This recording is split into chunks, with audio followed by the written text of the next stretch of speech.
রাজধানীর নিকুঞ্জের এই ফিলিং স্টেশনে আসা ক্রেতার মুখে এমন হাসির কারণ 2 সপ্তাহ পর তিনি চাহিদা মতো তেল কিনতে পেরেছেন। তবে এই স্বস্তির আড়ালে ছিল দীর্ঘ অপেক্ষার কষ্ট। লাস্ট বৃহস্পতিবারে অনেকক্ষণ সিরিয়ালে দাঁড়িয়ে থেকে অল্প তেল পেয়েছি, 250 টাকা অনলি, বাট আজকে মন মতো নিতে পারছি। হ্যাঁ পাচ্ছি কিন্তু অনেকক্ষণ সময় পরে পেলাম আর কি, 2 ঘন্টা ওয়েট করার পরে। চাহিদা অনুযায়ী এখন পাওয়া যাচ্ছে, যেমন আমি 1000 টাকার নিচ্ছি, এখন সমস্যা নাই। আগে তো 250 থেকে শুরু করে 500 টাকা সর্বোচ্চ দিছিল।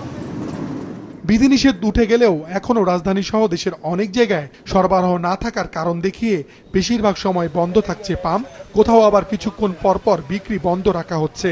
ফলে নির্দিষ্ট কিছু পাম্পে যানবাহনের চাপ বাড়ছে, গ্রাহকদের পড়তে হচ্ছে ভোগান্তিতে।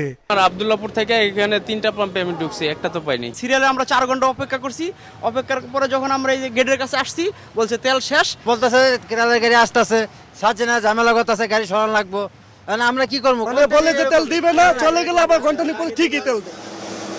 ফিলিং স্টেশনগুলোর মালিকরা বলছেন বাংলাদেশ পেট্রোলিয়াম কর্পোরেশন বিপিসি আজ থেকে তেল দেওয়ার পরিমাণ বাড়িয়েছে।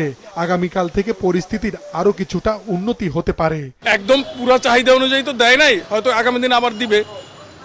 আজকে গতকালকের তুলনায় বেশি দিয়েছে, আমরাও জনগণকে বেশি দিয়ে দিচ্ছি। তেল নাই, তেল আমাদের আজকে দিতেছে 4500 লিটার, কালকা দিচ্ছে 9000, কালকা 9000 শেষ হয়ে গেছে কিছুক্ষণের মধ্যে। পর্যাপ্ত পরিমাণের পাম্পগুলিতে তেল সাপ্লাই দিলেই পরিস্থিতি হয়ে যাবে।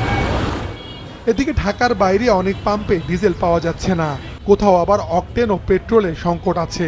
বিভিন্ন জেলায় ব্যক্তিগত গাড়ির জন্য তেল বিক্রি হচ্ছে আগের নিয়মে নির্দিষ্ট পরিমাণে। মাশরুক রাহাত, মাছরাঙ্গা সংবাদ, ঢাকা।